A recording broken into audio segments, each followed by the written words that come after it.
aula de hoje a gente vai dar prosseguimento a esse conteúdo de testes de software.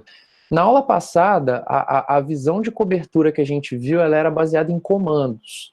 Eu até apresentei uma ferramenta do Eclipse para vocês, que mostra aquele percentual de cobertura de comandos a nível de bytecode. No entanto, quando a gente fala de cobertura de teste, a gente pode fazer essa cobertura sob o ponto de vista de funções. Ou seja, o que seria isso? Vamos supor que você tem um projeto que tem 100 funções. E você tem código para testar 80 delas. Então você teria uma cobertura de 80%. Observe que essa é uma granularidade um pouco maior. Porque quando a gente faz granularidade de comandos, que é a que a gente viu na aula passada, a gente está olhando dentro das funções, né? A gente está olhando de fato o que elas fazem. Outro tipo de definição de cobertura que algumas ferramentas trabalham não é a nível de função, mas sim chamada de funções. Então, vamos supor, você pode ter 100 funções no seu programa, mas eventualmente você chama uma delas 2 vezes, a outra você chama 5, a outra você chama 10, enfim. Então, quando a gente fala de cobertura a nível de chamada de funções, seriam qual o percentual de linhas do seu programa que fazem chamadas de função estão sendo exercitadas pelos testes. Então é um pouquinho diferente também. E por fim, tem a possibilidade da gente ver aqui a cobertura a nível de branch, né, ou a nível de galhos. Se a gente for pensar numa estrutura lógica de programação, onde cada if, por exemplo, gera 2 branches, por que ele gera 2 branches? Ele pode ser verdadeiro ou falso. Se for verdadeiro, o código vai por esse caminho. Se for falso, o código vai por aquele caminho. Enfim, a cobertura a nível de branches seria quantos por cento de todas as branches geradas em um software foram cobertas pelos testes. Na ferramenta que a gente viu na aula passada, ela mostra tanto a cobertura a nível de comandos, quanto a cobertura a nível de branch. Vocês devem se lembrar que quando às vezes a gente exercitava só uma das branches, ela falava que a outra não tinha sido exercitada, por aí mais. Enfim, só definições formais, na prática mesmo no dia a dia, e o que a gente vai usar da unidade também daqui para frente, é a cobertura de comandos. É a que é mais usada, assim, de longe, dentro da indústria e pelas ferramentas de teste. Muito bem, vamos ver conceito novo aqui, galera. Você já deve ter ouvido falar sobre o termo testabilidade. Eu mesmo já devo ter falado isso para vocês várias vezes aí ao longo das aulas. Mas nem sempre testabilidade é um negócio assim intuitivo, trivial, a gente sabe exatamente o que significa. Então, definindo isso um pouco melhor, quando a gente fala quanto à testabilidade de um sistema, a gente está tentando medir o quão fácil é implementar teste para um sistema. Professor, como que eu faço um sistema que tenha testabilidade? Como que eu aumento a testabilidade de um sistema? Algumas coisas a respeito a gente já viu, outras a gente ainda vai ver. Vamos lembrar aqui alguns conceitos que a gente já viu. A gente estudou sobre os princípios FIRST na aula passada. Não sei se todo mundo se lembra, mas os princípios FIRST falam que todo teste de unidade ele deve ser rápido, ou seja, ele deve ser fast, né? Ele deve ser executado em milésimos de segundo. Eles devem ser independentes, ou seja, tanto faz se eu testar o caso de teste A antes do caso de teste B, ou vice-versa, os resultados deveriam ser os mesmos, porque eles são independentes. Eles devem ser repetíveis, né, por isso do R. Então, se eles devem ser repetíveis, deve ser que eles devem sempre apresentar o mesmo resultado. Se eu rodei um caso de teste e ele deu que passou naquele caso de teste, se eu não mudar o cenário de teste e simplesmente repetir aquele caso de teste, ele tem que passar de novo. Se ele passou uma vez, não passou na outra, a gente já viu que provavelmente pode estar acontecendo algum problema de concorrência no seu programa, que é aqueles testes que a gente tinha falado que são os flakes, são os falsos negativos, que a gente deve evitar também. O S é o auto-checável, do self-checking. Ou seja, a gente não precisa, o programador ele não precisa, durante o teste de unidade, ter trabalho de entrar com o dado manualmente, e também ele não tem que ter o trabalho de, depois que o teste for realizado, ter que analisar uma série de relatórios para concluir se o teste passou ou não. Isso tem que ser feito de imediato por meio de uma ferramenta. E o T, que a gente tinha visto também, é o timely. Ou seja, quanto antes a gente fizer a gente projetar um teste, a gente executar um teste, melhor. Esses princípios, sem dúvida, ele ajuda a aumentar a testabilidade de um software, porque está relacionado até com a maneira como a gente faz o teste. Mas a gente viu questões também a respeito do número de asserts. A gente viu que, na medida do possível, é interessante que cada teste de unidade tenha apenas um assert. Existem algumas exceções, né, mas o desejável é que o teste de unidade teste apenas uma coisa. Então, se ele falhar, vai ser mais fácil de você entender o porquê que ele falhou. Afinal de contas, ele só tinha um papel. Ele era um teste coeso, digamos assim. Quanto à cobertura, a gente já viu também, tentar ter um mínimo de 60% de cobertura a nível de comandos nos testes de um programa, mas de maneira geral, pessoal, nada disso daqui, ó, tem uma influência tão grande no ponto de vista de testabilidade quanto esse quarto tópico que eu estou mostrando para vocês.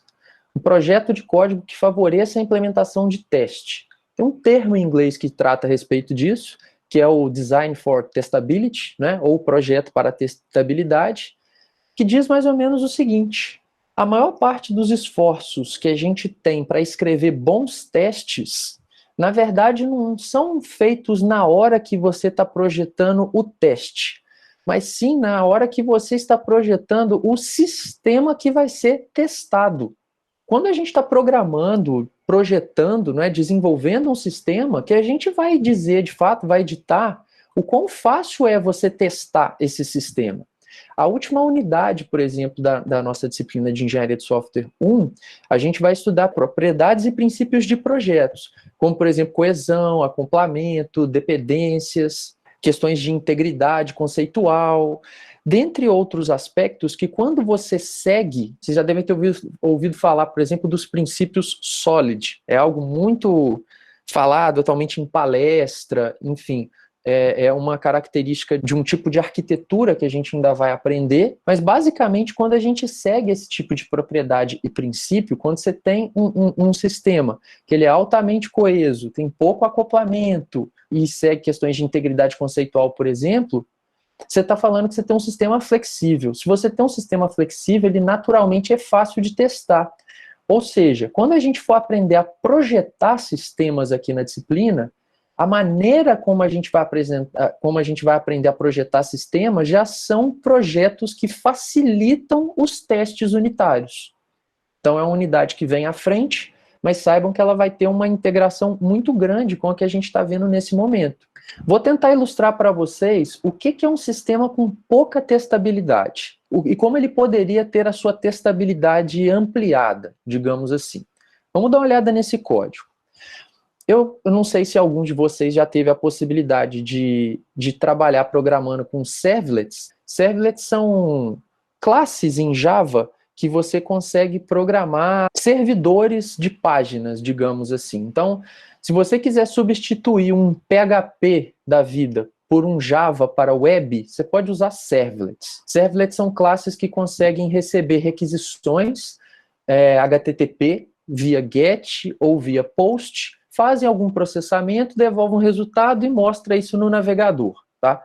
Então, só para contextualizar, caso alguém nunca tenha usado servlet, isso aqui é um exemplo simples de um servlet, que responderia a uma chamada de um GET. Imagina que você programou um formulário na internet, tá? Um formulário em HTML, e o método de envio, lá quando você está programando um form em HTML, você fala o método, ele pode ser GET, ele pode ser POST. Se fosse um GET, e ele estivesse direcionando para esse script que vocês estão vendo aqui, ó, na hora que esse script recebesse a requisição GET, esse método aqui seria chamado do GET, que é um método do servlet, do Java. Isso é padrão, eu não criei esse método, eu estou simplesmente sobrescrevendo um método que já existe, herdado dessa classe. Estou falando o que acontece na hora que ele chama. Perfeito? A assinatura dele já é padrão, eu não inventei essa assinatura. Sempre que você chamar um doGet, ele vai receber como parâmetro, pela própria tecnologia, um objeto do tipo HTTP Server Request e um objeto do tipo HTTP Server Response. E aqui dentro ele faz algumas coisas. Por exemplo, por meio do Server Response, ele obtém um writer. que aqui eu estou chamando de out. Pelo request, eu estou simplesmente recuperando as informações que estavam nesse formulário. Vamos supor que lá no formulário tinha um campo que o name dele era peso. O valor que eu tinha digitado lá chegou aqui para mim como uma string.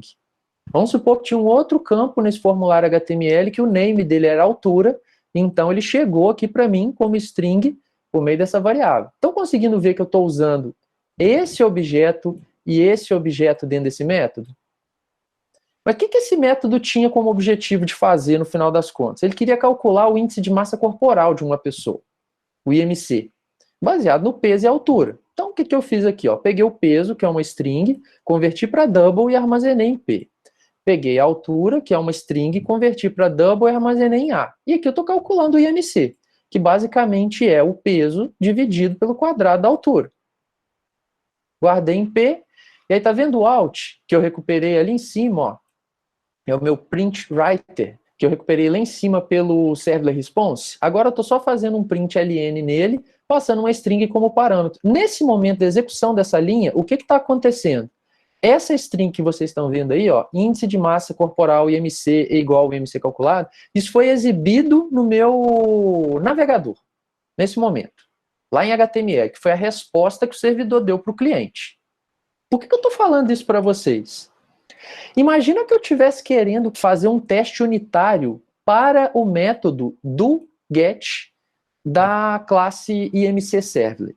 A gente já viu como fazer um teste unitário na aula passada, usando JUnit e tudo mais. Concorda comigo que seria um pouco complicado de fazer um teste unitário da forma como está aqui, uma vez que o método do get espera como parâmetros objetos de classes do Java que a gente normalmente não precisa criar manualmente? Quando esse método aí é chamado em tempo de execução pelo Java na hora que o usuário está trabalhando, o programador não tem que passar esse objeto servlet request como parâmetro.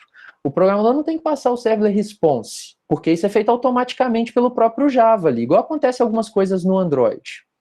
Mas se eu quiser chamar o método do get manualmente dentro de um JUnit da vida, eu não consigo chamar ele se eu não obedecer essa assinatura. Então eu teria que instanciar antes objetos dessa classe, passar como parâmetro e a coisa funcionar. Concorda comigo, então, que a testabilidade desse método está comprometida? É difícil de testar esse método porque ele tem dependências para pacotes de servlet de Java que eu nunca deveria lidar com eles diretamente. Isso é coisa que vai ser feito automático. Como é que eu aumentaria, então, a testabilidade dessa classe? É o que eu estou mostrando aqui para vocês. O que foi feito? Ó, a regra de domínio, a regra de negócio, que basicamente era calcular o IMC da pessoa, foi extraída de dentro do get. Não tem como eu fugir do get, porque ele é uma característica de servlet. Mas o que acontece dentro dele eu posso extrair. Então, vejam bem, eu criei aqui uma classe de domínio que eu estou chamando de IMC Model. Essa classe ela tem um método que se chama calcula IMC, ele recebe como parâmetro duas strings, peso e altura. Ele basicamente pega essas strings, converte para double, calcula o IMC e retorna um valor double. Ele faz a base da regra de domínio, eu extraí lá de dentro do get. E agora, dentro do get, o que eu faço, além do necessário, usando esses parâmetros aqui e tal, para a tecnologia funcionar, eu preciso do meu print writer, eu preciso de extrair os valores reais que vêm lá do formulário, eu preciso de escrever depois no print writer. Mas de uma maneira geral, o que eu vou escrever lá? Esse IMC, que agora está sendo calculado por meio da chamada do método da classe que eu criei. Eu aumentei a testabilidade desse sistema. Porque o que está acontecendo? Você pode até me questionar, falar, professor, mas olha, você aumentou a testabilidade dessa regra de domínio, porque agora criar um teste unitário para calcula IMC é fácil, mas não significa que vai ser fácil criar um método unitário para o do get. Sim, continua sendo difícil fazer um teste unitário para o do get. Mas considerando que ele é difícil de testar, a gente poderia considerar às vezes até inviável de testar pelo fato dele ser difícil, o fato de eu não testar o do get não está eliminando a necessidade de eu testar a regra de domínio. Então, ó, é melhor eu testar pelo menos alguma coisa do que não testar nada. Essa é a ideia. Então, por meio de uma refatoração, eu refatorei esse código. Eu extraí a regra de domínio dele para uma outra classe mais testável, que é a IMC Model, e ela eu vou testar. Essa daqui, de server, eu continuo sem testar, mas eu testei alguma coisa no meu sistema. Lembra daquele exemplo que eu tinha dado na aula anterior, do sistema que tinha um teste que era flake, porque ele envolvia concorrência? Estão lembrados daquele código? Que era um teste que eu colocava um servidor para ficar online, dava um sleep de 2 segundos, e aí depois eu via quantas threads ele estava rodando, ou se ele estava online. Aí, dependendo da velocidade de processamento da thread, às vezes o teste falhava, às vezes o teste não falhava. Estão lembrados disso? Eu poderia ter melhorado a testabilidade daquele código usando a mesma estratégia que eu fiz aqui. Dentro da execução daquela thread, que era concorrente, eu poderia ter extraído a regra de domínio e colocado numa função síncrona. E eu testaria essa função síncrona. A parte assíncrona eu poderia deixar sem testar, mas pelo menos alguma coisa eu teria testado. Cai no mesmo cenário. Considerando, então, que a gente está falando de aumentar a testabilidade de sistemas, esse recurso que a gente vai começar a aprender agora pode ajudar bastante a gente a aumentar a testabilidade de alguns aspectos do sistema que seriam inviáveis de testá-los sem a existência desse tipo de estrutura. Eu não sei se vocês já ouviram falar dessas estruturas que se chamam mock ou stub. Na literatura a gente encontra das duas formas. O que significa mock ou o que significa stub? Basicamente, são estruturas de dados auxiliares para a execução de testes unitários. É uma palavra bonita para dar o nome para objetos que emulam ou simulam objetos reais, para permitir que partes do sistema sejam testadas. Professor, isso não está muito claro para mim. Como assim? É isso mesmo, é uma estrutura de código, um objeto que não existe no código de produção, mas que ele é criado temporariamente só para te ajudar a testar uma parte do sistema. Isso é um mock. Para ilustrar isso melhor, a gente vai ver um cenário aqui para vocês entenderem quando que um mock poderia ser usado e, naturalmente, por que ele seria útil. O que a gente tem aqui? Ó? A gente tem uma classe que se chama Book Search, né? Uma classe que serve para fazer busca de livros. Dentro dela, ela tem um atributo, RBS, que é um atributo da interface Book Service.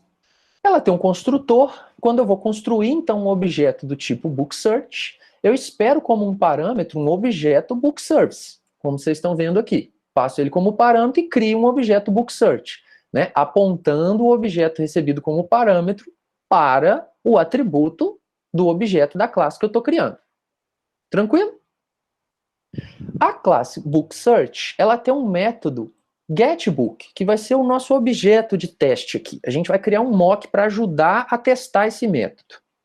O que ele recebe como parâmetro? Um ISBN, um valor inteiro, que é uma chave identificadora única de um livro. Vocês já devem ter visto, né? Um livro tem lá na capa, o ISBN dele é tal, como se fosse o CPF do livro. Aí o que esse método faz internamente? Por meio do serviço de busca, do Book Service, ele chama o método search. É um método, então, desse serviço, concorda comigo? Que espera como parâmetro um ISBN, eu estou passando lá para dentro. Ele me retorna uma string. Essa string é no formato JSON. Professor, nunca ouvi falar de JSON. JSON, se eu não estou confundindo o significado da sigla, JSON eu acho que é JavaScript Object Notation. De uma maneira geral, um JSON é um recurso que hoje é usado para substituir o que o XML foi usado por muito tempo para fazer. É um tipo de recurso muito usado para integração de sistemas. Eu consigo, por exemplo, tirar um objeto lá de um sistema servidor que está em Python e trazer esse objeto para dentro de um sistema cliente que está em Java, por exemplo. Por quê? O Python lá manda um JSON para o Java pega esse JSON e transforma num objeto daquela linguagem. De uma maneira geral, o método getBook está fazendo isso. Ele recebe um objeto livro que foi enviado por um book service como JSON, ele pega esse JSON e transforma ele num objeto book em Java. É isso que eu estou fazendo nesse método. Só que, vejam bem, vocês devem ter observado que esse método de pesquisa, ele depende de um serviço remoto, que é um book service. Esse serviço remoto, ele poderia ser, embora aqui eu não tenha deixado claro o que é, ele poderia ser uma API REST, ele poderia ser um banco de dados. Então ele é remoto do ponto de vista de código. Essa informação que eu estou buscando, ela não está em Java, ela está em alguma outra coisa. Embora o teste que eu vou fazer, eu estou testando o Java aqui, não é isso? Muito bem. Quando a gente fala de teste unitário, e a gente ainda não saiu da parte de teste unitário, vocês devem se lembrar que quando eu comecei a conceituar para vocês o que é um teste unitário, eu falei que teste unitário nunca vai testar recursos externos, porque testar recurso externo torna o teste demorado. Se dentro de um teste unitário eu tiver que fazer uma requisição HTTP para um servidor, aquele servidor, por algum motivo, ele pode estar entupido de requisição naquele momento e demorar a me retornar uma resposta. O teste ele não tem que seguir os princípios FIRST, e o primeiro dele é FAST, tem que ser rápido. Então, fazer uma requisição para um recurso externo num teste unitário não pode. Então, para eu testar isso daqui sem usar um recurso externo, eu vou ter que criar um mock. O mock vai ser um objeto que vai emular o comportamento desse recurso externo, só para eu poder testar essa unidade rapidamente. Ah lá, ó, aqui eu estava até mostrando para vocês essa questão. Ó, o teste unitário, ele testa os pedacinhos. Só o teste de integração que testa junto com o recurso externo. Isso aqui é um recurso externo, que poderia ser uma API, REST, um banco de dados e tudo mais. Então eu não quero acessar o recurso externo para eu não ter um teste lento. Esses testes têm que ser rápidos. Essa é a minha motivação, então, para usar um mock. Ficou claro para vocês a motivação? Só que eu ainda não mostrei como é que é um mock, né? Professor, que raio que é isso? Eu entendi conceitualmente, mas eu quero ver um mock. Como é que isso funciona? Então vamos lá. Só para destacar aqui a solução, que eu já dei um spoiler para vocês, que a gente vai resolver isso por meio de um mock, que também é encontrado na literatura, sendo chamado por stub, é a mesma coisa, é uma estrutura temporária para teste. É um objeto que emula um objeto real. Porém, ele é muito mais simples do que o objeto real e ele roda dentro do código que está sendo objeto de teste. Então, ele não depende de nada externo. Olha o que eu estou fazendo aqui. Book Service. Vamos voltar aqui, ó. O Book Service não era a interface que me dava acesso a esse recurso externo. Eu estou criando um mock para a interface Book Services.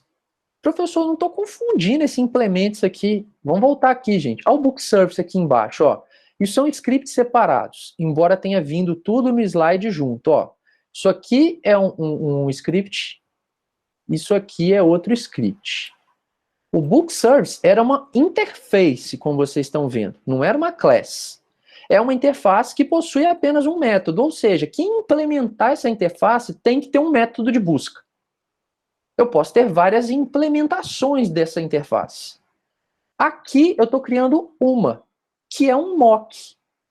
É um objeto que vai emular um Book Services, mas ele é meio incompleto, como vocês estão vendo aqui. É uma implementação parcial. Olha só, estou chamando isso de mock Book Service, implements Book Service. Então, se ele implementa essa interface, ele tem que ter uma implementação para o método search, que é o método que tinha naquela interface. Seguindo a mesma assinatura do método, e o que esse método está fazendo internamente? Num ambiente real, se eu estivesse consumindo recurso externo, imagina, fique claro para vocês que eu teria inúmeros ISBNs diferentes, várias possibilidades de livros. Para o mock, ele não precisa de emular todos os livros existentes. Basta ele emular um ou outro, o suficiente para a gente fazer um teste, fazer uma busca e receber um JSON como resultado, que é o que está sendo feito aqui, ó. Olha só, dentro do método ele pega o ISBN e ele só está mapeado para um livro. Se o ISBN for igual a 1, 2, 3, 4, o que ele retorna? bookconst.ism. O que é isso aí, professor? Ó, eu criei também aqui, para auxiliar esse mock, uma classe que possui constantes, e essas constantes devolvem JSONs. Olha só, a bookconst ela tem duas constantes, ambas, como é constante, elas são estáticas. Ó, a ISM que eu estou usando aqui, ela me retorna essa string, que é um JSON, é um formato JSON, para o livro Engenharia de Software Moderna.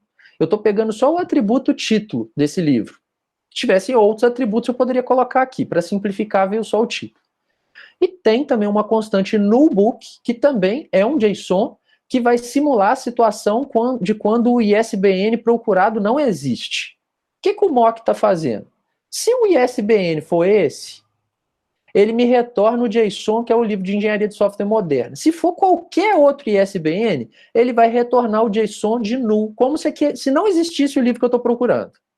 Agora, o que eu vou fazer? Ó? Com essa implementação parcial aqui, ó, o mock ele vai retornar para a gente alguns livros e tal. Ele está simulando a pesquisa para mim por meio do ISBN, e eu consigo fazer um teste unitário para o método getBook sem depender de recursos externos. Eu não dependo do banco, eu não dependo de um API REST.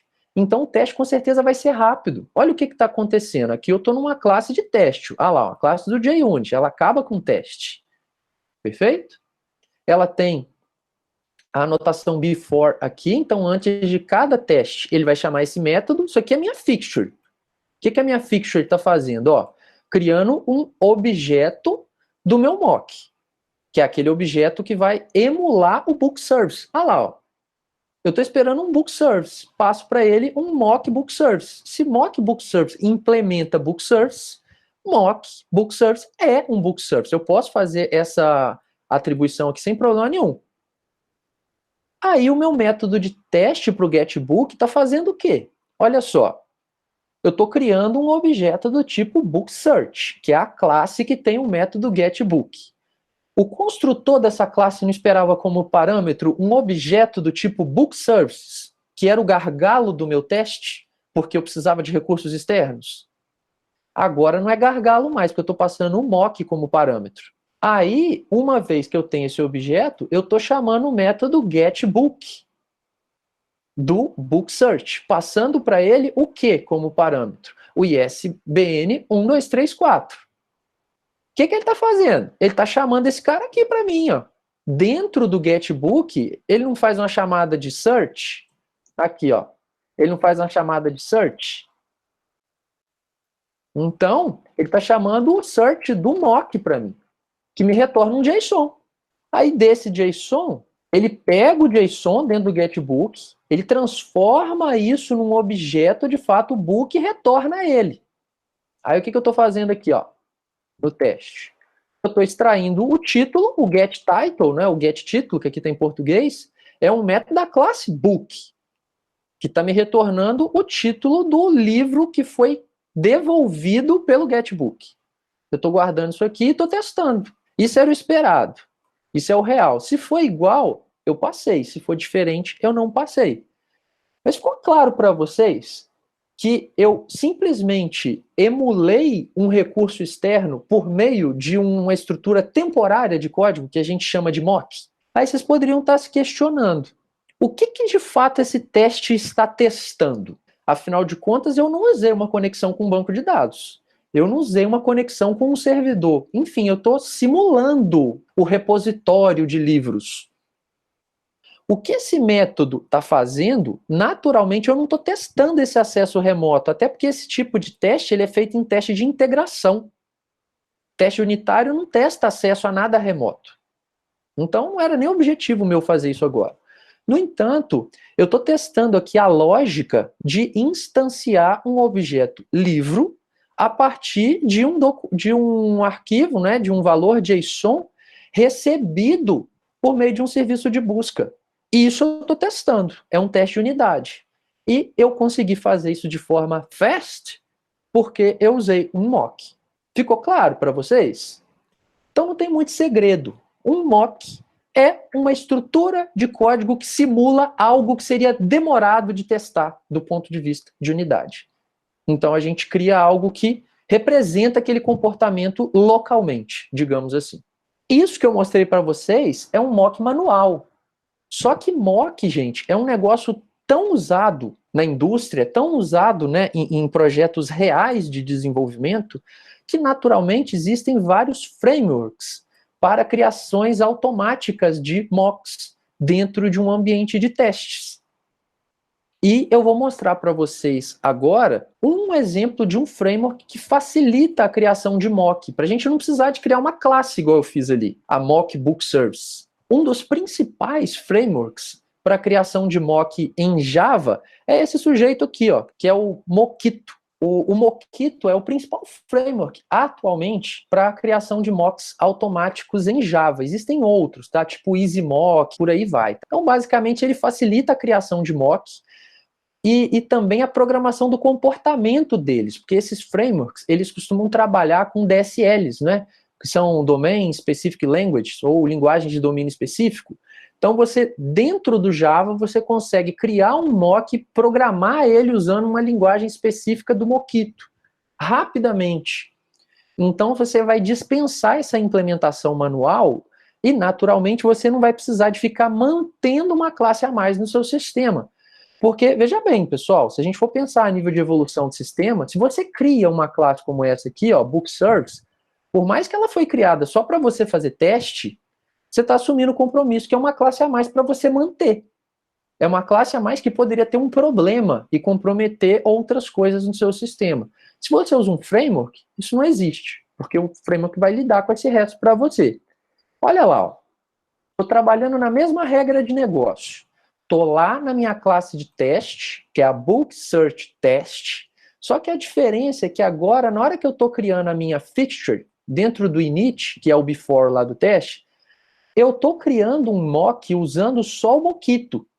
Eu não estou usando mais aquela classe mock book service. Aquela classe acabou, ela não precisava nem existir mais. O que eu estou fazendo? Eu sim vou precisar de um book service, mas eu estou obtendo ele a partir de onde? A partir dessa única linha. Só isso. Eu não criei classe, não criei nada. Eu chamei o método mock, que é um método estático, do Mockito, que é o nosso framework, e eu estou passando para esse método mock como parâmetro apenas a classe que eu estou querendo mocar. Ou seja, eu estou querendo emular o comportamento de quem? É quem eu estou passando como parâmetro, é o meu book service. Então ele me retornou um book service implementado. Aí eu atribuí aqui, ó, que era o meu sujeito aqui de cima. Só que aí vão pensar, professor, mas aqui na hora que você fez o mock manual, esse aqui é o nosso mock manual, você teve que programar um comportamento dele. Por exemplo, aqui eu falei, o método search dele, na hora que eu informo, esse SBN me retorna esse JSON, se não, retorna esse outro JSON. Como é que eu falo isso lá no Mockito?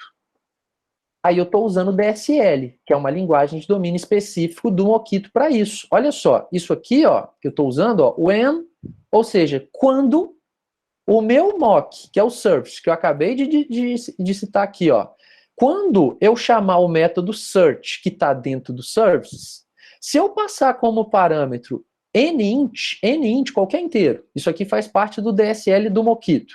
Então, não importa o parâmetro que eu passar, não importa o ISBN que eu passar. Qual que é o comportamento padrão dele? Then, return, ou seja, o que ele vai me retornar? Esse JSON. Esse era o comportamento padrão, mas eu posso especializar, colocando outros whens. Tá vendo? Quando eu chamar o método search do service, passando para ele como parâmetro, esse ISBN específico, ele vai me retornar o quê? Esse outro JSON. Se eu tivesse outros JSONs, eu colocaria aqui. Então, eu estou fazendo o meu mock todo dentro da minha fixture. Eu não tenho uma classe a mais para isso. É o Mockito que está fazendo tudo. Isso aqui, ó, é o meu mock com a fixture, tudo junto. Aqui não mudou nada. Eu estou fazendo o método de teste de forma idêntica ao que eu fiz anteriormente. A diferença é que eu estou usando um mock criado por meio de um framework. Então, ó, não existe mais o mock book service nesse exemplo que eu acabei de mostrar. O principal ganho, naturalmente, é não ter mais que escrever classes de mock manualmente e ter a obrigação de mantê-las. É realmente descartável. O mock só está existindo dentro do teste. Não tem nada fora do teste. Ele existe aqui e acabou aí, basicamente. Eu vou mostrar isso funcionando para vocês dentro do Eclipse. Eu já deixei esse exemplo programado aqui para vocês, e eu deixei ele usando tanto o mock manual quanto o mock com o framework. Então, ó, só mostrar aqui o que tem dentro desse projeto, só para contextualizar. Eu tenho aqui diversos arquivos. Eu tenho a minha classe book, que depois, quando eu receber o JSON, eu vou converter o JSON num objeto da classe book. Então, aqui book, para simplificar, só tem o atributo título, tá? Poderia ter vários outros, aí dependeria também do JSON que eu estou recebendo. O construtor dela recebe o título, né, como parâmetro e joga para o atributo. E ele tem um método getTítulo exatamente para recuperar o título quando eu precisar. Beleza. O que mais que eu tenho aqui? BookConst, que é aquele cara que vai me ajudar na hora do teste a falar os JSONs que eu vou testar. Só que são 3 JSONs programados. Tem um a mais do que nos slides. Tem esse aqui, que é para a constante ISM, que é o livro de engenharia de software moderna. Tem esse HP, que é o do Harry Potter. E tem esse aqui, que é o NuBook, que vai representar qualquer um que não for os outros dois. BookSearch é a classe que é o meu objeto de teste. Ela que eu vou testar, que eu quero testar o método getBook dela. Então, já mostrei.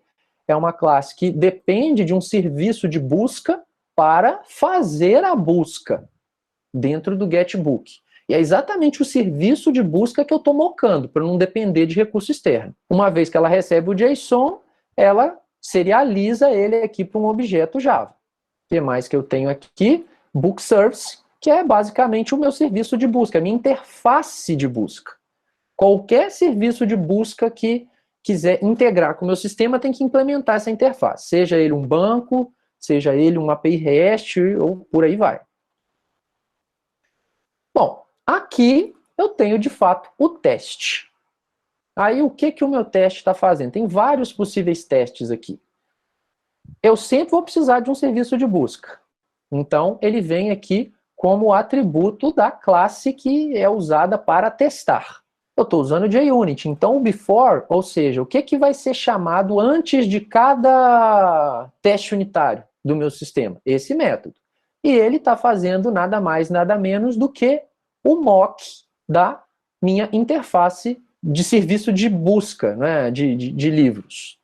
Eu estou mockando a BookService e estou programando alguns comportamentos para ela aqui. Ó.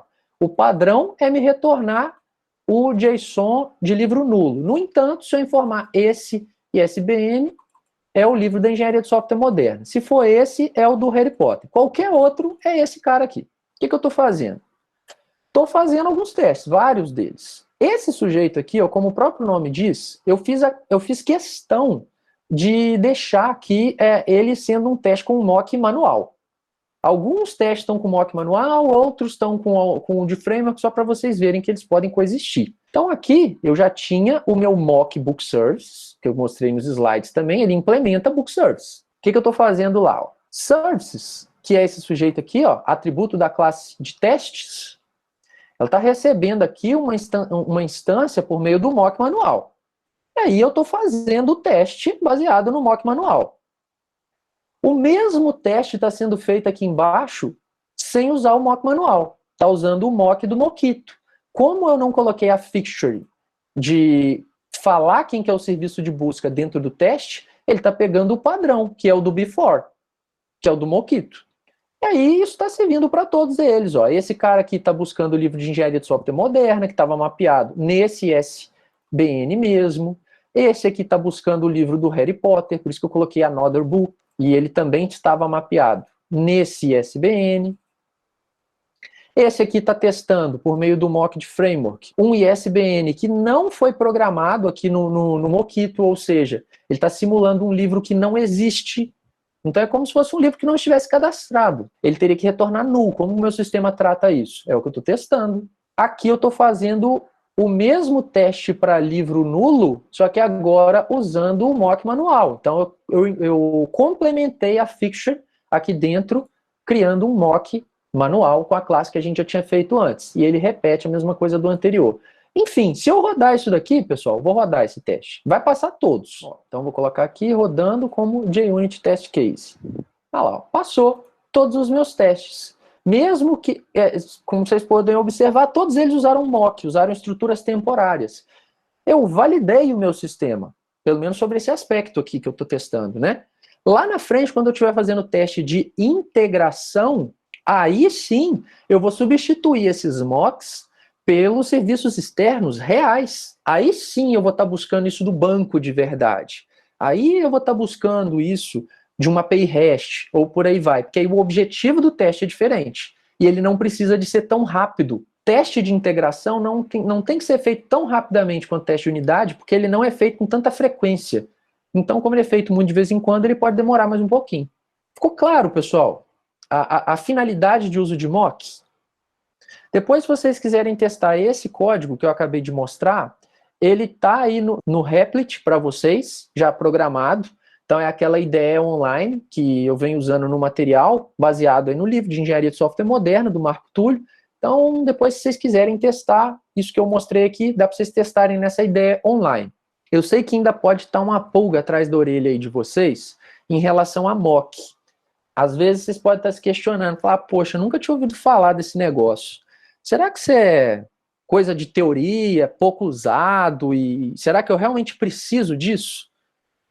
Para responder essa pergunta, eu estou apresentando aqui para vocês resultados de algumas pesquisas muito recentes a respeito de testes de software. Então vocês vão ver aqui pesquisas de 2019, pesquisas de 2020, que exploram a popularidade do uso de mocks em projetos reais de sistema. Então, olha só, uma fatia, isso aqui é um estudo de 2019, ó, publicado na IMSE, que é um grande repositório aí de pesquisa de engenharia de software. O trabalho basicamente estava avaliando o uso de objetos mock para testar sistemas em Java. Por que e como os desenvolvedores usam isso e como eles evoluem. Então, veja só, alguns projetos que foram levados em consideração nessa pesquisa, alguns deles são bem conhecidos por vocês. Provavelmente você já deve ter ouvido falar do Spring, que é um framework bem popular, a Lura, que é uma plataforma de ensino à distância mesmo, tipo o Coursera e por aí vai. Então, esses projetos, foi feito um levantamento, aqui está falando o número de classes que cada um deles possuía. Então, esse número aqui representa o número de classes de cada um desses projetos. LOC, que vocês estão vendo aqui, ó, é Line of Codes, ou seja, quantas linhas de código cada um desses projetos possuíam. Aqui é o número de testes unitários que cada um desses projetos possuíam. E aqui é o número de testes unitários que usam mock em cada um desses projetos. Então, se a gente for fazer um somatório aqui, ó, entre todos os projetos estudados, existiam, vamos arredondar aí, quase 4.500 testes unitários, juntando esses 4 projetos. Desses 4.000, quase 4.500 testes unitários, vamos arredondar aqui para 1.200. Quase 1.200 testes unitários utilizavam mocks. Ou seja, 25% dos testes unitários desses projetos estudados, que são projetos muito relevantes, usavam mocks. Então não é pouco. É um número bem significativo. É uma estrutura usada com muita frequência em testes unitários. Essa outra pesquisa aqui, ela é interessante, é até mais atual. É uma pesquisa do pessoal do grupo de pesquisa em engenharia de software aplicada, lá da UFMG, trabalho de 2020, onde basicamente eles analisaram vários repositórios de código também conhecidos e compararam a popularidade de uso de mocks, tanto do ponto de vista de uso via framework, e nesse caso o framework analisado era o Mockito, que eu acabei de apresentar, ou a criação de mocks manuais. Afinal de contas, você pode criar mock via framework ou mock manualmente. Mostrei as duas coisas. Ó, muito projeto relevante aqui para apresentar para vocês. Ó, vou destacar alguns. Retrofit, que é uma biblioteca para fazer conexão cliente-servidor em Java, muito usado em Android, por exemplo.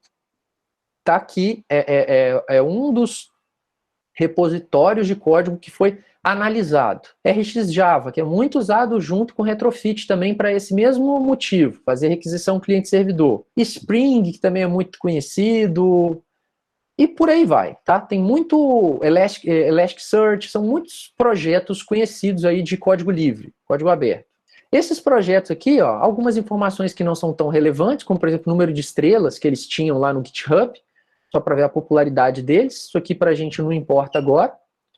Número de classes de cada um é legal, então cada um desses projetos tem seus respectivos números de classe, dá para a gente ter uma noção da dimensão desses projetos. Em cada um deles, o número de classes que foram mocadas usando o Mockito, ou seja, quantas classes desses projetos foram emuladas para facilitar teste unitário. É o que essa coluna está dizendo por meio de framework. Aqui é o número de classes de mock que foram criadas manualmente. No final das contas, analisando todos esses projetos, a gente teve 1.500 classes mocadas usando o Mockito e 600 classes que foram criadas de mock manual. Ou seja, o que a gente conclui aqui? Ó? O número de mocks feito por meio do Mockito é 2,5 vezes maior do que o número de mock feito manualmente. Ou seja, a gente conclui por essa pesquisa que mock é um negócio muito popular em teste unitário e dentro dessa popularidade, normalmente mock é feito usando o framework. Eu vou apresentar para vocês agora uma questão para a gente fechar essa parte de teste de unidade, mas não a nossa unidade de teste, né?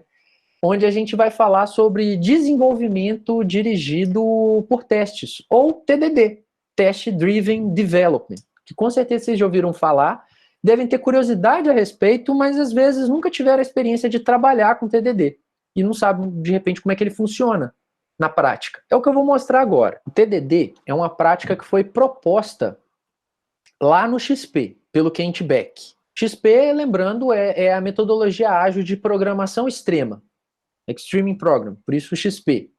Dentro dessa metodologia ágil, ela tem essa característica de exagerar em tudo que é uma boa diretriz. Eu já tinha falado de algumas práticas para vocês. Por exemplo, fazer revisão de código, né? O code review é um negócio legal? É. Então, no XP, a gente faz programação em pares.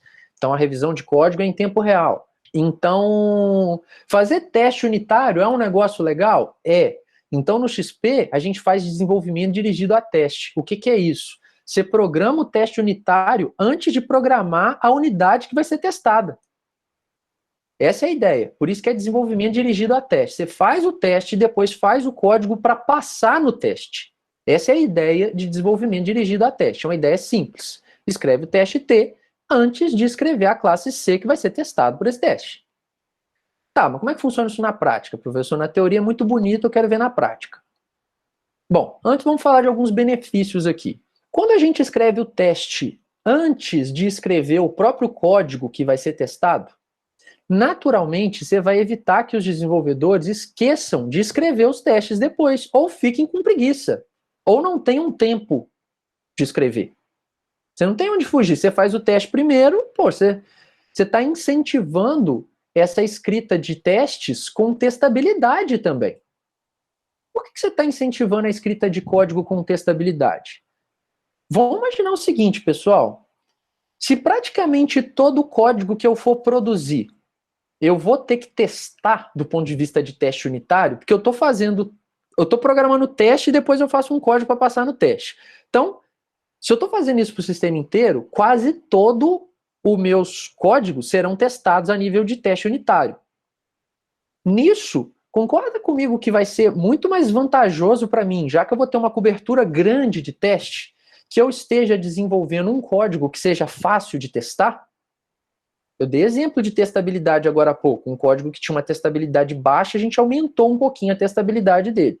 Então, é um incentivo para você criar código com alta testabilidade. E, naturalmente, equipes que usam TDD possuem cobertura de código, né, a nível de comando, muito alta. Chegam próximas aí a 90%. Porque você está testando praticamente tudo mesmo.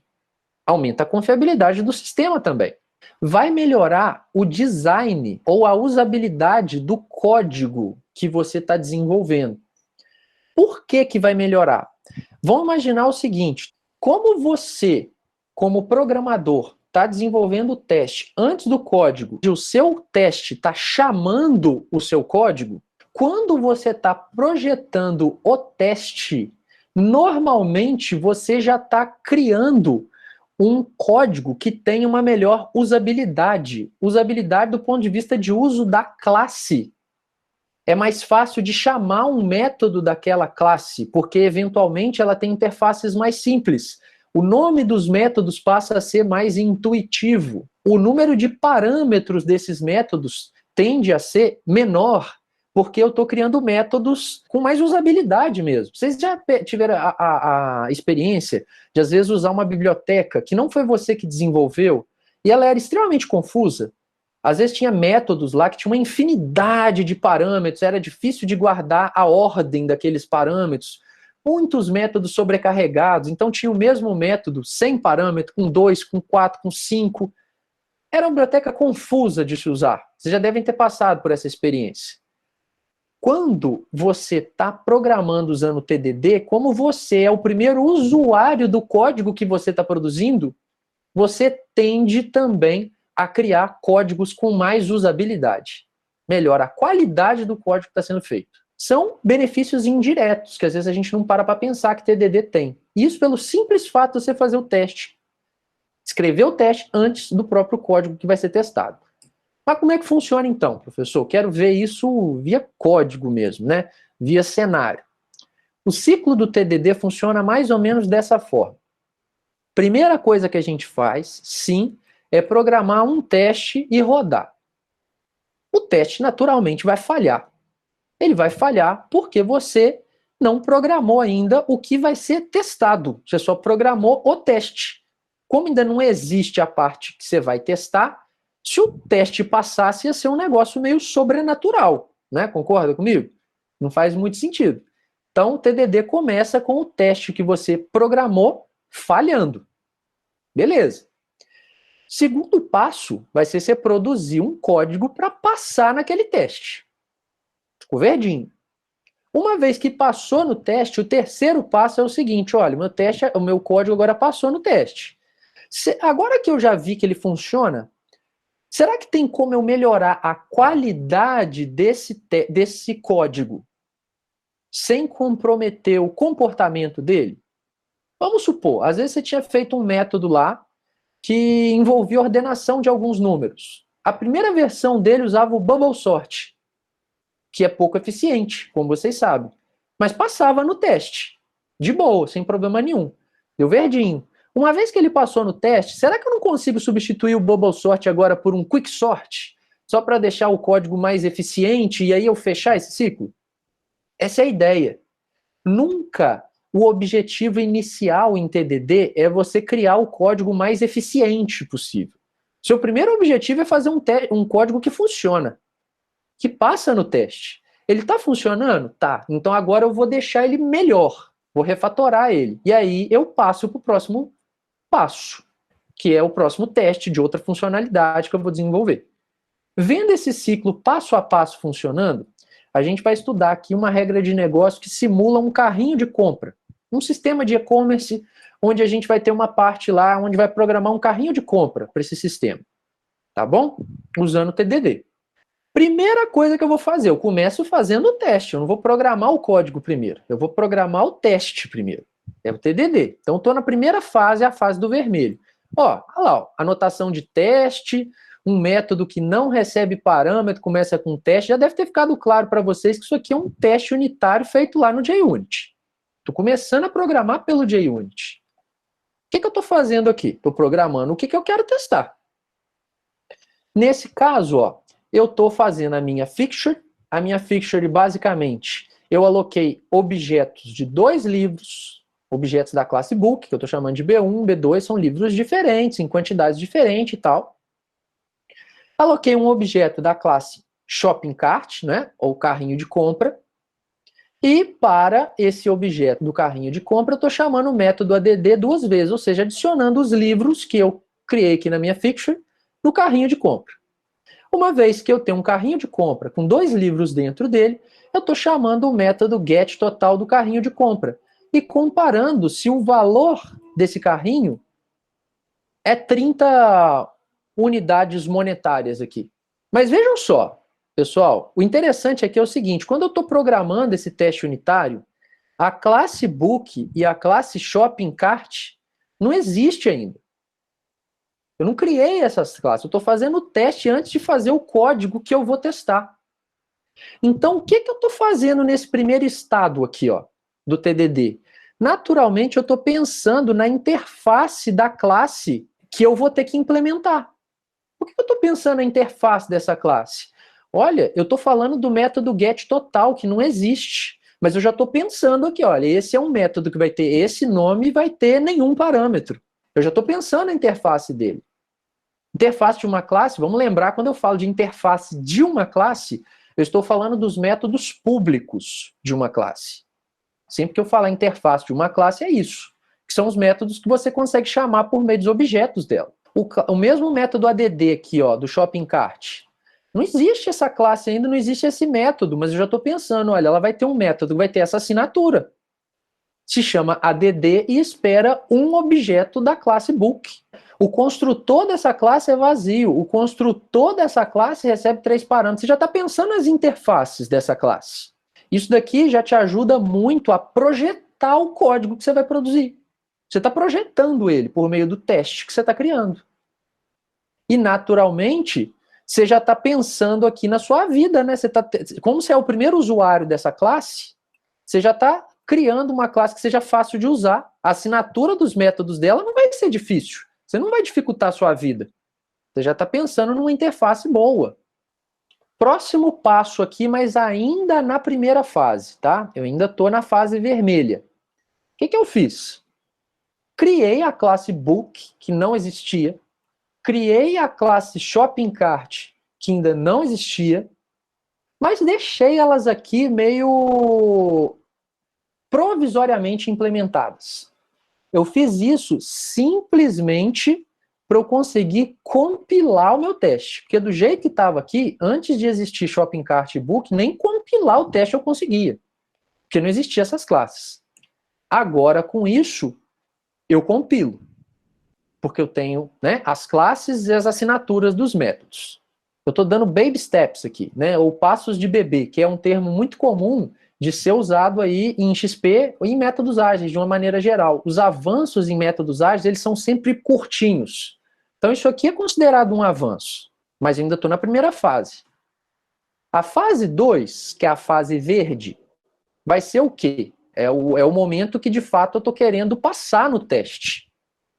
O que eu fiz agora?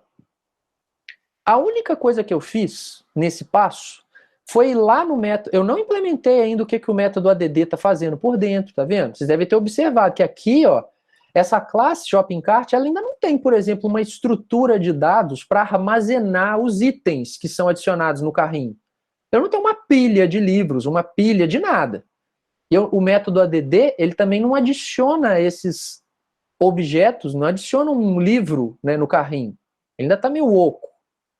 Mas como o meu teste, ele testava diretamente só o resultado do getTotal, que ele estava esperando, nesse caso de teste, o valor 30, aqui eu já coloquei o 30 de cara, né, no retorno do getTotal, só para o teste ficar verde. Aí você vai pensar, pô, que frescura, professor, que bobeira.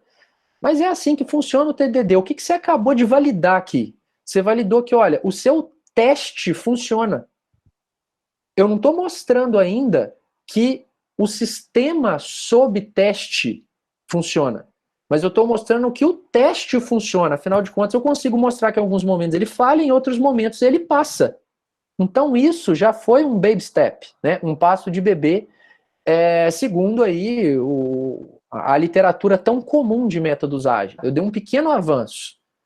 Mas, de fato, o que vai deixar a coisa mais próxima do ambiente real é o último passo que eu vou dar aqui na segunda fase do verde, que é, de fato, criar um código de verdade, que vai passar naquele teste sem forçar a barra. Então, o que eu fiz agora? Lá na classe Shopping Cart, que já existia, eu, de fato, adicionei uma estrutura de dados aqui que vai armazenar os itens do carrinho. O construtor dessa classe, que antes não fazia nada além de alocar um objeto dessa classe, agora ele faz algo útil para a classe, que é o quê? Instanciar a estrutura de dados que vai armazenar os itens do carrinho e zerar o total, né? Afinal de contas, uma vez que eu abri um carrinho de compras, no início ele não tem nada dentro e, naturalmente, o valor dele é zero. O método ADD, agora, ele faz algo útil também. O que ele está fazendo? O objeto livre que ele recebe como parâmetro, ele está adicionando isso na estrutura de dados que guarda os itens daquele carrinho, e além disso, ele está atualizando o total do carrinho de compras por meio, né, de um incremento do preço de cada um dos livros adicionados no carrinho. Cada livro que eu adicionei, ponho ele na estrutura, pego o valor dele e somo no total. É isso que eu estou fazendo. E agora o get total, ao invés de ter um valor fixo, ele de fato retorna o total que tiver no carrinho, que o ADD vai atualizando. Pronto. Agora você tem uma classe que está realmente pronta. Ela tem a estrutura de dados real para armazenar os itens, ela tem o atributo para o valor total, o construtor faz algo útil, o método ADD, de fato, tem o comportamento que se espera dele, adicionando livros no carrinho, e por aí vai. Se eu repetir esse teste aqui, ele deveria passar de novo, só que agora ele está, de fato, exercitando a classe de verdade. Aí eu entro na última fase do TDD, que é a fase amarela, é a fase de refatoração. Aí você tem que se questionar o seguinte, falar, beleza, eu já fiz um teste, criei o código para passar no teste, o código de verdade está passando no teste, agora esse código que está passando, será que eu posso melhorar ele em algum aspecto? Deixar ele mais eficiente, melhorar o encapsulamento dele, deixar ele mais legível, com mais usabilidade, enfim, sempre tem alguma coisa que a gente pode melhorar. Esse é o questionamento da última fase do TDD. Então a ideia é melhorar aquele código sem com que ele deixe de passar nos testes que você tinha passado anteriormente. Nesse exemplo aqui, eu não sei se vocês tinham observado, mas a classe book que a gente tinha criado lá, ela aqui, ó, primeira vez que a gente criou, todos os atributos dela vieram públicos quando a gente implementou. Não tinha feito nenhum tipo não tinha tido nenhum tipo de preocupação nesse momento de pensar o que eu ia encapsular ou não. Eu tinha deixado tudo público. Uma vez que eu já passei nos testes, uma preocupação poderia ser essa agora. Será que eu não poderia transformar isso tudo em atributo privado e acessá-lo só via get, set? Então, nesse momento, a gente deve colocar em prática as propriedades, princípios e padrões de projeto que a gente vai aprender na última unidade da disciplina, que a gente vai aprender como projetar bons sistemas. Isso no TDD é aplicado no final, depois que você já tem um código que passa no teste. Uma vez, então, que você acabou a terceira fase, qual que seria o próximo passo do TDD? Se a gente estiver usando um processo de desenvolvimento, todo ele dirigido a teste.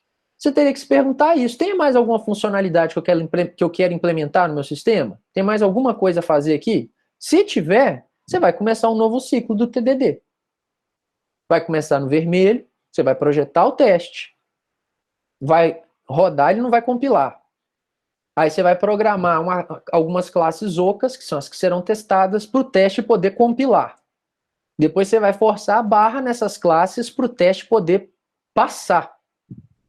Uma vez que ele passou, aí você vai programar a classe de verdade, mas sem se preocupar tanto com a eficiência dela e outros requisitos não funcionais, digamos assim. Você vai se preocupar só com os requisitos funcionais aqui. Aí aquela classe passou no teste, beleza, agora vamos refatorar. O que dá para melhorar aqui? Melhorei o código, beleza, vamos para o próximo. Isso é TDD, gente. Como vocês viram, é desenvolvimento dirigido a teste, e esses testes são testes unitários. TDD é totalmente baseado em teste unitário e testes automáticos, como vocês viram. É mais usado na indústria do que vocês imaginam. O que a gente vai fazer agora? Falar um pouquinho sobre outro tipo de teste que a gente tem dentro daquela pirâmide de testes que a gente está analisando. A gente venceu os testes unitários, agora a gente vai falar sobre os testes de integração. que, como vocês viram antes, são testes que envolvem uma granularidade maior do sistema. Aqui, ó, que a gente acabou de vencer, estava na base da pirâmide, são os testes de menor granularidade e feitos em maior quantidade e com maior frequência. Por isso até que eles têm que ser rápidos e pouco custosos. Só que uma vez que você já testou unidades do sistema individualmente, naturalmente, em alguns momentos menos frequentes, a gente precisa de testar grãos maiores do sistema. Nesse caso, a gente vai pegar unidades que já foram testadas isoladamente, colocá-las funcionando em conjunto e testar isso, para ver se o sistema funciona também integrado. Isso é o teste de integração. Então, são testes com uma granularidade um pouco maior do que a que a gente viu agora há pouco, feito com uma frequência menor do que a gente viu agora há pouco, até porque são testes que são um pouquinho mais custosos para serem realizados e demoram um pouco mais. Por que que eles demoram um pouco mais? Em teste unitário, a gente usa mais classes simultaneamente nos testes, até porque a gente está juntando elas, está integrando. E a gente testa também os serviços externos. Então, nesse tipo de teste, sim, se o seu sistema tiver um banco de dados, esse banco de dados real vai ser exercitado no teste.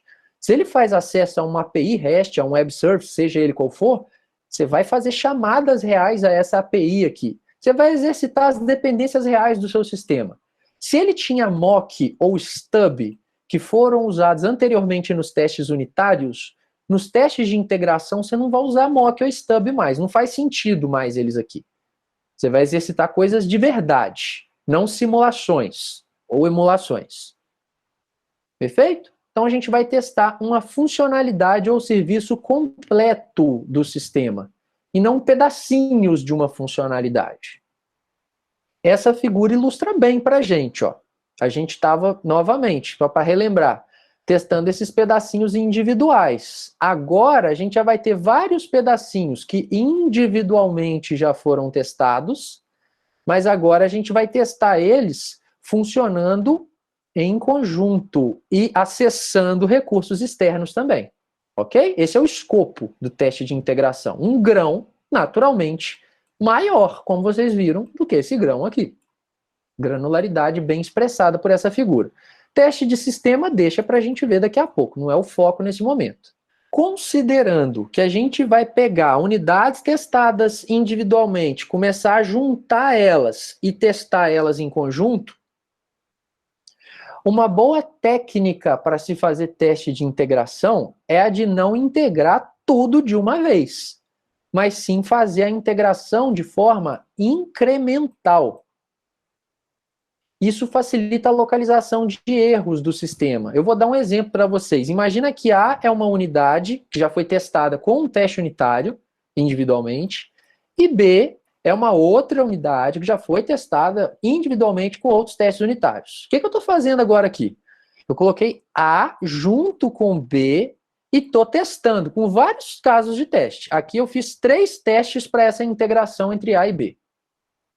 Vamos supor que deu uma falha. Se deu uma falha, gente, está claramente envolvido na conversa do A com B. Na hora que eu coloquei A com B para conversar, deu problema. Se não deu problema, o que eu vou fazer? Pô, já testei A junto com B. Agora eu vou colocar A junto com B junto com C. Se antes A junto com B não falhava, mas agora A junto com B e com C falha, o problema está na hora que eu coloquei o C para conversar junto com A e B. Concorda comigo? Se eu tivesse testado já de cara A junto com B junto com C, se desse uma falha, eu ia ficar com dúvida. Ah, pô, mas de onde veio a falha? Foi da integração de A com B, de A com C, de B com C? De onde veio o problema de integração? Ficaria mais difícil de localizar o erro. Então, o teste de integração, o ideal é que ele seja feito de forma incremental, para você localizar os erros com mais facilidade. Bom, quando a gente faz esse tipo de teste, naturalmente a gente está rodando teste de regressão junto. Pô, por que eu estou rodando teste de regressão? Na minha suíte de testes, vocês devem se lembrar o que é uma suíte de testes. Suíte de teste é o conjunto de todos os testes que eu já fiz no meu sistema até agora, inclusive os testes unitários. Quando eu estou projetando os testes de integração, que vocês vão ver que a gente vai fazer usando um JUnit também. Eles podem ser testes automáticos. A ideia é que quando você vai executar os testes de integração, você repita os testes unitários junto. Você dá, em outras palavras, você dá um play lá no JUnit e deixa ele rodar. Ao mesmo tempo, tudo que já tinha sido feito antes a nível de unidade, junto com o que está sendo feito agora com o de integração.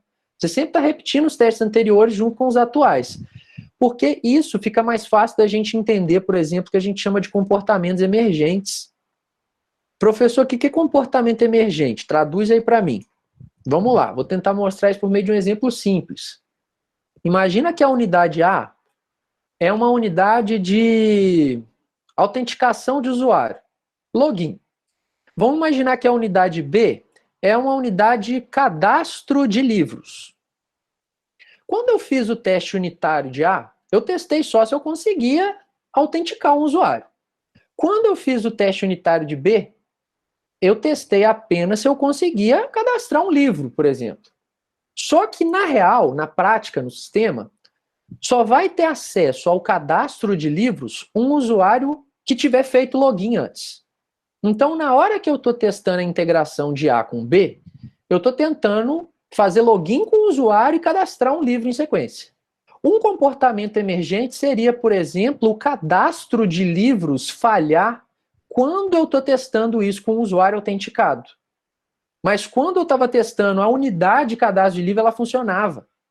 Isso é um comportamento emergente, é um comportamento que surgiu no sistema depois que eu integrei. É isso que a gente está tentando identificar aqui no sistema com o teste de integração. Comportamentos que isoladamente não existiam, mas em conjunto existem. Isso é o que a gente chama de comportamento emergente. Teste de integração é muito usado na indústria também. O Google, aqui eu estou dando um exemplo de migração de servidores, o Google faz isso demais. Vocês devem imaginar que o Google tem aí espalhado pelo mundo um verdadeiro cluster, não é? Uma arquitetura distribuída de servidores que roda esse serviço que a gente usa. O que o Google faz toda vez que ele coloca um servidor novo nesse cluster?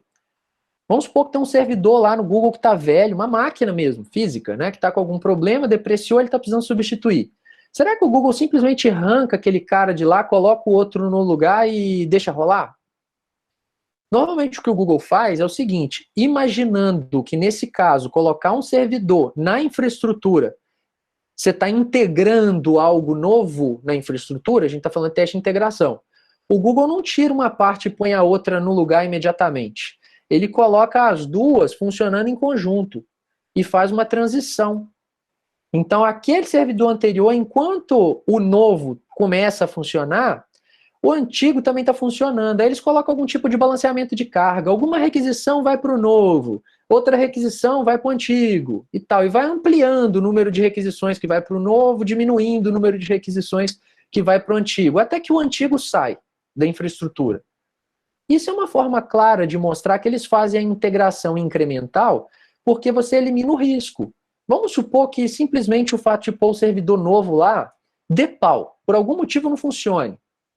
Pô, se não funcionar, você não derrubou a infraestrutura inteira. Você derrubou uma parte dos seus usuários que dependiam daquele servidor novo. Mas uma boa parte ainda está dependendo do antigo, eles não vão nem ver que aquele problema aconteceu. Então é uma forma de ilustrar, sim, teste de integração feito aí nessa regra de negócio aí do Google. Vamos ilustrar isso por meio de um exemplo, que eu sei que fica sempre muito melhor para vocês. E eu vou mostrar isso por meio de um verdadeiro CRUD, Create, Retrieve, Update, Delete, de uma agenda de compromisso.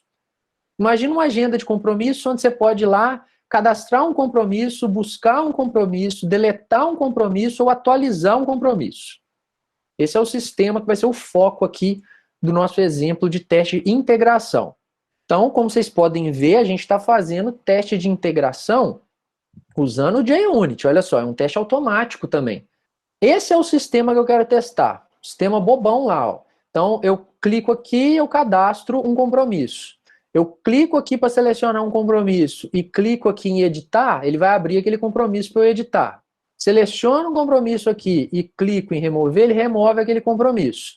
E, no caso, a busca, o retrieve, é o próprio fato dele estar mostrando todos os compromissos nessa lista para mim. Ele buscou essa informação em algum lugar onde ela está guardada.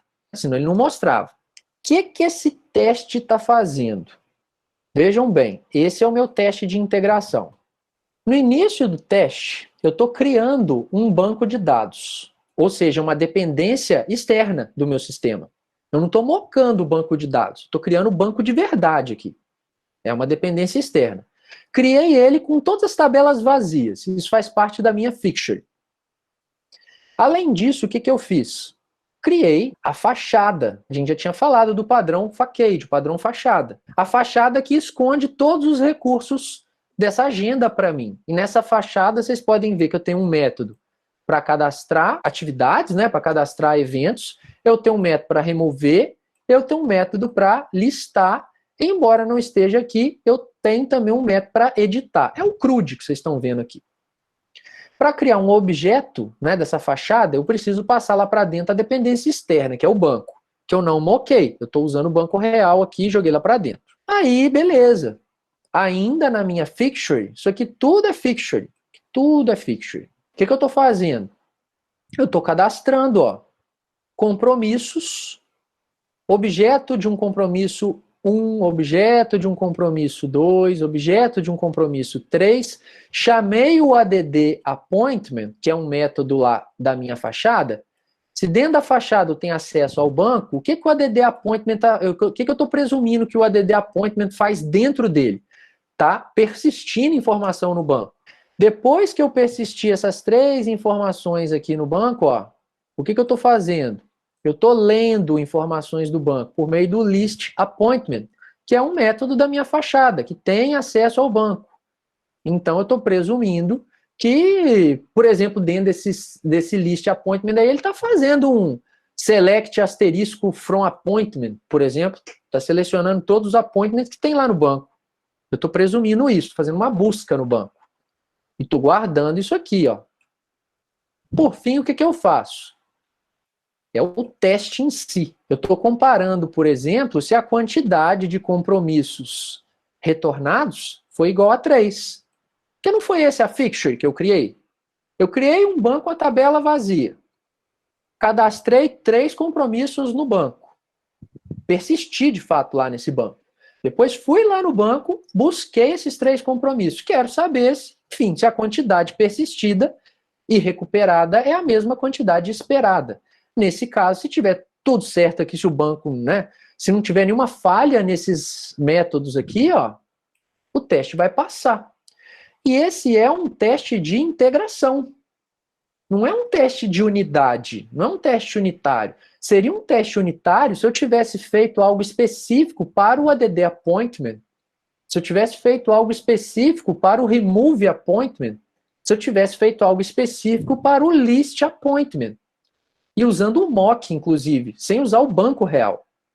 Aqui não. Aqui eu coloquei todas essas unidades funcionando em conjunto, até mesmo com a dependência externa. Ou seja, esse teste exercitou os principais serviços da agenda, exceto aqueles relacionados à interface gráfica de usuário.